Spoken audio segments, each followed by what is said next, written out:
दोस्तों एक बार फिर से आपका स्वागत है आज की हमारी नई कहानी में। आज की कहानी का शीर्षक है बुजुर्ग बोझ नहीं अनमोल धरोहर हैं। काफ़ी देखने को मिलता है कि बच्चे अपने माँ बाप को घर से निकाल देते हैं, बुढ़ापे पर उनका सहारा ना बनकर बल्कि उनको परेशान करते हैं। तो इस सब से परे मैं आपके लिए एक कहानी लेकर आया हूँ। कहानी बहुत ही इमोशनल और दुख भरी होने वाली है। तो चलिए कहानी को लास्ट तक देखना है। कहानी को स्टार्ट करते हैं। जापान के एक राज्य में किसी वक्त कानून था कि बुजुर्गों को एक निश्चित उम्र में पहुंचने के बाद जंगल में छोड़ आया जाए। जो इसका पालन नहीं करता उसे संतान समेत फांसी की सजा दी जाती। उसी राज्य में पिता पुत्र की एक जोड़ी रहती थी। दोनों में आपस में बहुत प्यार था। उस पिता को भी एक दिन जंगल में छोड़ने का वक्त आ गया। पुत्र का पिता से अलग होने का बिल्कुल मन नहीं था, लेकिन क्या करता, कानून तो कानून था। न मानो तो फांसी की तलवार पिता पुत्र दोनों के सिर पर लटकी हुई थी। पुत्र पिता को कंधे पर लाद कर जंगल की ओर चल दिया। जंगल के बीच पहुंचने के बाद पुत्र ऐसी जगह रुका जहां पेड़ों पर काफ़ी फल लगे हुए थे और पानी का एक चश्मा भी था। पुत्र ने सोचा कि पिता की भूख प्यास का तो यहाँ इंतज़ाम है, रहने के लिए एक झोपड़ी और बना देता हूँ। तो 2 दिन तक वो वहीं लकड़ियाँ काट कर झोपड़ी बनाने में लगा रहा। पिता के विश्राम के लिए एक तख्त भी बना दिया। पिता ने फिर खुद ही पुत्र से कहा, अब तुम्हें लौट जाना चाहिए। भरे मन से पुत्र ने पिता से विदाई ली तो पिता ने उसे एक खास किस्म के पत्तों की पोटली पकड़ा दी। पुत्र ने पूछा कि ये क्या दे रहे हैं, तो पिता ने बताया, बेटा जब हम आ रहे थे तो मैं रास्ते भर इन पत्तों को गिराता आया था, इसलिए कि कहीं तुम लौटते वक्त रास्ता न भूल जाओ। ये सुना तो पुत्र ज़ोर ज़ोर से रोने लगा। अब पुत्र ने कहा कि चाहे जो कुछ भी हो जाए वो पिता को जंगल में अकेले नहीं छोड़ेगा।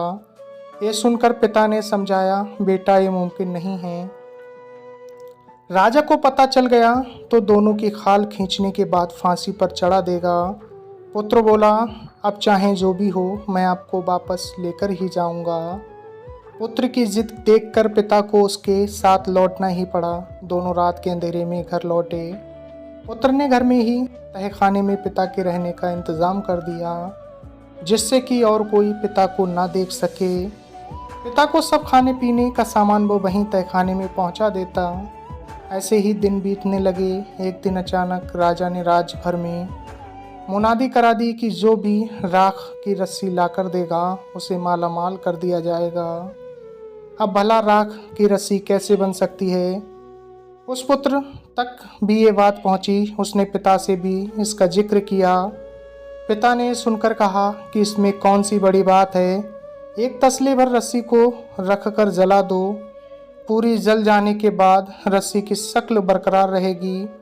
यही राख की रस्सी है, जिसे राजा को ले जाकर दिखा दो। कहावत भी है, रस्सी जल गई पर बल नहीं गए। बेटे ने वैसा ही किया जैसा पिता ने कहा था। राजा ने राख की रस्सी देखी तो खुश हो गया। वादे के मुताबिक पुत्र को अशर्फियों से लाद दिया गया। थोड़े दिन बाद राजा की फिर सनक जागी। इस बार उसने शर्त रखी कि ऐसा ढोल लाया जाए जिसे कोई आदमी बजाए भी नहीं, लेकिन ढोल में से थाप की आवाज़ लगातार सुनाई देती रहे। अब भला ये कैसे संभव था? गले में ढोल लटका हो, उसे कोई हाथ से बजाए भी नहीं और उसमें से थाप सुनाई देती रहे। कोई ढोल वाला ये करने को तैयार नहीं हुआ। ये बात भी उसी पुत्र ने पिता को बताई। पिता ने झट से कहा कि इसमें भी कौन सी बड़ी बात है। पिता ने पुत्र को समझाया कि ढोल को दोनों तरफ से खोल कर उसमें मधुमक्खियाँ भर दो, फिर दोनों तरफ से ढोल को बंद कर दो। हम मधुमक्खियाँ इधर से उधर टकराएंगी और ढोल से लगातार थाप की आवाज़ आती रहेगी। पुत्र ने जैसा पिता ने बताया वैसा ही किया और ढोल गले में लटका कर राजा के पास पहुंच गया। ढोल से बिना बजाए लगातार आवाज़ आते देख राजा खुश हो गया। फिर उसे माला माल किया, लेकिन इस बार राजा का माथा भी ठनका। उसने लड़के से कहा कि तुझे इनाम तो मिल ही गया, लेकिन एक बात समझ नहीं आ रही कि क्या पूरे राज्य में अकेला तू ही समझदार है? कुछ राज तो है, राज बता तो तुझे दुगना इनाम मिलेगा। इस पर लड़के ने कहा कि ये राज वो किसी कीमत पर नहीं बता सकता। राजा के बहुत जोर देने पर लड़के ने कहा कि पहले उसे वचन दिया जाए कि उसकी एक मांग को पूरा किया जाएगा। राजा के वचन देने पर लड़के ने सच्चाई बता दी, साथ ही मांग बताई कि उसी दिन से बुजुर्गों को जंगल में छोड़कर आने वाले कानून को ख़त्म कर दिया जाए और जो बुजुर्ग ऐसे हालात में जंगल में रह रहे थे उन्हें सम्मान के साथ वापस लाया जाए।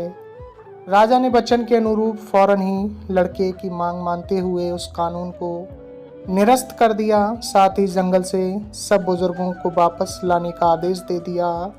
तो दोस्तों बस इतनी सी थी ये कहानी आपको कैसी लगी कमेंट्स बॉक्स में ज़रूर बताएं। दोस्तों हमारे माँ बाप हमारी एक अनमोल धरोहर हैं जिनके बिना हमारा जीवन भी अधूरा होता है। तो दोस्तों अपने माँ बाप का सम्मान करें और अपने माँ बाप का ख्याल रखें। दोस्तों अगर आपके पास भी कोई ऐसी कहानी है तो हमारे साथ शेयर ज़रूर करें। अगर कहानी अच्छी लगी तो उसे हम अपने चैनल पर प्रकाशित करेंगे। मिलते हैं दोस्तों फिर अगली वीडियो में एक नई कहानी के साथ। आपने अपना कीमती वक्त दिया, तब तक के लिए धन्यवाद।